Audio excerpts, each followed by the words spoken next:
안녕하세요, 여러분. 슬기로운 스테이블 코인 생활입니다. 저희가 지난 시간부터 이더리움은 왜 스테이블 코인 시대의 진짜 강자인가 시리즈를 쭉 살펴보고 있는데요. 오늘은 그 5번째 시간입니다. 오늘은 스테이블 코인의 주요 활동 무대죠. 이더리움, 그리고 트론, 솔라나 이 세 네트워크를 한번 정면으로 비교 분석해 보려고 합니다. 점유율은 어떤지, 속도나 수수료는 얼마나 다른지, 또 어디에 주로 쓰이는지, 그리고 많은 분석들이 왜 여전히 이더리움을 중요하게 보는지 그 핵심적인 이유들을 깊이 파헤쳐 보겠습니다. 네, 반갑습니다. 이 세 네트워크가 정말 각자의 개성이 뚜렷해서 비교해보면 재미있는 포인트가 많을 것 같습니다. 그렇죠. 그럼 바로 한번 들어가 볼까요? 우선 현재 스테이블코인 시장에서 이 네트워크들이 차지하는 위치, 특히 그 점유율부터 숫자로 확인해 보죠. USDT만 딱 놓고 보면요. 트론, 그러니까 TRC20 기반이 약 46.8%로 제일 높네요. 네, 맞아요. USDT만 보면 트론이 상당히 높은 비중을 차지하죠. 근데 또 이더리움 기반 ERC20 USDT도 한 42.1% 정도 되니까 이것도 무시 못할 수준이고요. 네, 이더리움도 여전히 상당하죠. 근데 이게 USDC로 넘어가면 얘기가 확 달라지더라고요. 이더리움 기반 USDC가 거의 70% 이상 압도적이던데요? 아, 네, 그 부분이 아주 중요한 포인트입니다. 단순히 유통량 숫자만 볼 게 아니라 그 성격을 봐야 하거든요. 성격이요? 어떤 차이가 있는 거죠? 그러니까 트론에서 USDT가 많이 도는 건 주로 거래소 간에 자금 이동할 때 굉장히 빈번하게 그리고 수수료가 싸니까 많이 쓰이는 거예요. 약간 뭐랄까 양적인 측면에서 두드러지는 거죠. 아, 거래소들끼리 주고받는 용도로 수수료가 싸니까요. 그렇죠. 근데 이더리움은 특히 상대적으로 규제 친화적인 USDC를 기반으로 해서 디파이, 그러니까 탈중앙화 금융이나 아니면 기관 간의 결제처럼 거래 한 건 한 건의 가치가 훨씬 큰 그런 고부가 가치 금융 영역에서 아주 강력한 영향력을 보여주고 있어요. 아하, 그러니까 트론은 횟수나 양으로 승부하고 이더리움은 약간 질적인, 더 중요한 거래에서 힘을 발휘한다. 이런 말씀이시군요. 네, 정확합니다. 단순히 유통량이 많다고 해서 그 영향력이 다 같다고 보기는 어려운 거죠. 솔라나는 또 그 빠른 속도랑 낮은 수수료, 이걸로 이제 게임파이나 아니면 소액결제 같은 새로운 분야에서 막 치고 올라오는 중이고요. 점유율도 한 10% 이상으로 꽤 빠르게 늘고 있어요. 이야, 이게 속도랑 수수료 차이가 정말 어마어마하네요. 트론은 초당 거의 2,000건 처리하는데 수수료는 0.001달러도 안 되고 솔라나는 더 빨라서 초당 2,000에서 4,000건 처리하는데 수수료가 0.0025달러 수준이라고요? 네, 정말 빠르고 저렴하죠. 근데 이더리움 레이어 1은 초당 고작 15건에서 20건 처리하는데 수수료는 0.5달러에서 비쌀 땐 막 3달러까지도 가잖아요. 아니 이렇게 느리고 비싼데 도대체 왜 아직도 중요한 거래들이 이더리움 레이어 1에서 이뤄지는 걸까요? 그냥 오래돼서 익숙해서. 이건 아닐 것 같은데요? 바로 그게 핵심 질문이죠. 단순히 익숙해서는 절대 아니고요. 답은 결국 신뢰성, 그리고 보안성, 또 오랫동안 검증된 안정성에 있습니다. 신뢰성, 보안성, 안정성. 네.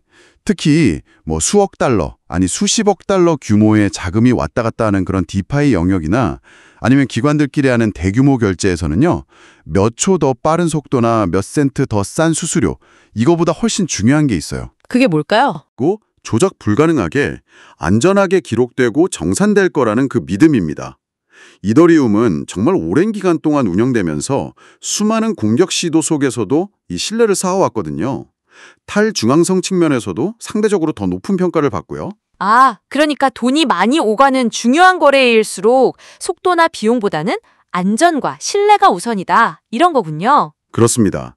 물론 이더리움도 느리고 비싼 건 문제니까 아비트럼 같은 레이어 2 솔루션들이 계속 나오면서 이더리움의 이런 신뢰성은 그대로 가져가면서 속도랑 비용 문제를 해결하려고 엄청 노력하고 있는 거고요. 트론이랑 솔라나는 말씀하신 것처럼 속도와 비용이 제일 중요한 특정 분야에서는 확실히 강점이 있는 거고요. 아, 이제 좀 그림이 명확해지는 것 같습니다. 실제로 활용되는 분야를 봐도 그런 특징이 딱 드러나네요.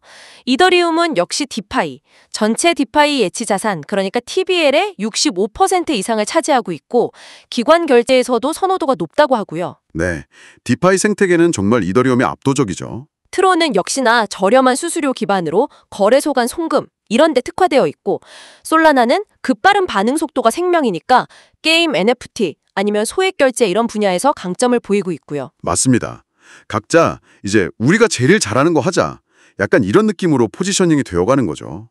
이더리움은 신뢰와 보안이 핵심인 금융 인프라의 어떤 중추 같은 역할을 하려고 하고, 트론은 대량의 저비용 전송 처리에 완전 집중하고, 솔라나는 실시간 상호작용에 필수적인 그런 애플리케이션 플랫폼 역할을 지향한다고 볼 수 있겠습니다. 그런데 자료들을 보면 여기서 한 걸음 더 나아가더라고요. 단순히 속도나 수수료 같은 기술적인 지표 말고 다른 이유들을 들면서 이더리움이 왜 강한지를 설명해요. 예를 들면 서클, 그러니까 USDC 발행사죠. 그리고 페이팔, 심지어 JP 모건 같은 전통 금융 강자들이 이더리움 기반 솔루션을 채택하고 있다는 점, 이거 좀 놀랍지 않나요? JP 모건까지? 네. 그 부분도 상당히 중요합니다. 단순히 기술 스펙만으로는 다 설명이 안 되는 바로 그 생태계와 네트워크 효과의 힘이죠. 생태계와 네트워크 효과. 네. 이런 제도권 금융기관들이 이더리움을 선호하는 데는 여러 이유가 있겠지만, 그 투명성이나 상대적으로 오랫동안 검증된 역사, 그리고 또 하나는 정말 방대한 개발자 커뮤니티가 계속해서 이 네트워크를 개선하고 발전시키고 있다는 어떤 믿음, 이런 것들이 크게 작용할 겁니다. 개발자 커뮤니티도요. 자료 보니까 전 세계 블록체인 개발자의 거의 27%, 그러니까 4명 중 1명 이상이 이더리움 생태계에서 활동한다던데요. 맞습니다. 그게 엄청난 자산이죠. 예를 들어서 최근에 작업 증명에서 지분 증명으로 굉장히 성공적으로 전환했잖아요.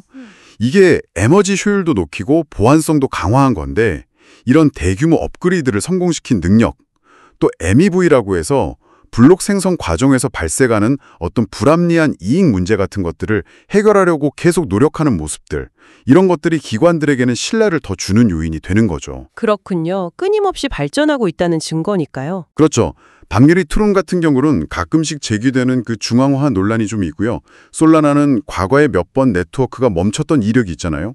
이런 부분들이 아무래도 기관 투자자들 입장에서는 아직 좀 불안 요소로 작용할 수 있는 거죠. 그리고 레이어 1이랑 레이어 2를 다 합쳐서 전체 유동성, 그러니까 돈이 얼마나 많이 돌고 있냐를 봐도 여전히 이더리움 생태계가 가장 크고요. 와, 듣고 보니 정말 여러 가지 요인이 복합적으로 작용하는 거군요. 단순히 속도나 수수료만 볼 게 아니네요. 네, 그렇습니다. 자, 그럼 오늘 이야기를 좀 종합을 해보면요.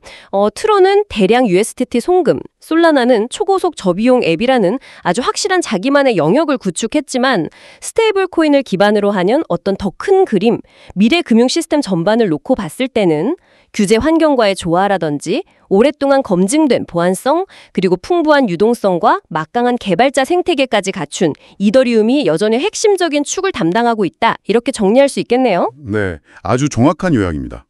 여기서 우리가 앞으로 좀 더 주목해봐야 할 질문이 하나 생기는 것 같아요. 어떤 질문이죠? 자, 이더리움 레이어 2 기술이 계속 발전해서 지금 얘기한 속도나 비용 문제가 상당 부분 해결된다고 가정해 봅시다. 동시에 솔라나 같은 다른 네트워크들은 자기들이 잘하는 특정 분야에서 효율성을 더더욱 극대화하겠죠. 그럼 미래의 스테이블 코인 환경은 과연 어떤 모습으로 재편될까요? 그러네요. 레이어 2가 이더리움의 약점을 보완하면 판도가 또 달라질 수 있겠군요. 그렇죠. 과연 이더리움이 지금 누리고 있는 이 고부가 가치 금융 플랫폼으로서의 어떤 독점적인 지위를 계속 유지할 수 있을 것인가? 아니면 각각의 네트워크가 지금보다 훨씬 더 뚜렷하게 역할을 나누면서 공존하는 약간 뭐랄까 다극체제로 나아가게 될 것인가? 이걸 지켜보는 게 앞으로 굉장히 흥미로울 겁니다. 와, 정말 흥미로운 질문인데요. 각자 강점을 살려서 공존할지 아니면 이더리움 L2가 다 흡수할지. 네, 이 질문에 대한 답을 오늘 방송을 들으시는 우리 슬기로운 스테이블 코인 생활 청취자 여러분께서도 한번 같이 고민해 보시면 좋겠습니다. 네, 오늘 이더리움, 트론, 솔라나 세 네트워크를 정말 깊이 있게 비교 분석해 봤습니다. 각자의 장단점과 앞으로의 가능성까지 엿볼 수 있는 유익한 시간이었네요. 오늘 말씀 고맙습니다. 네, 감사합니다. 저희는 다음 시간에 또 다른 흥미로운 주제로 돌아오겠습니다. 지금까지 슬기로운 스테이블 코인 생활이었습니다. 감사합니다.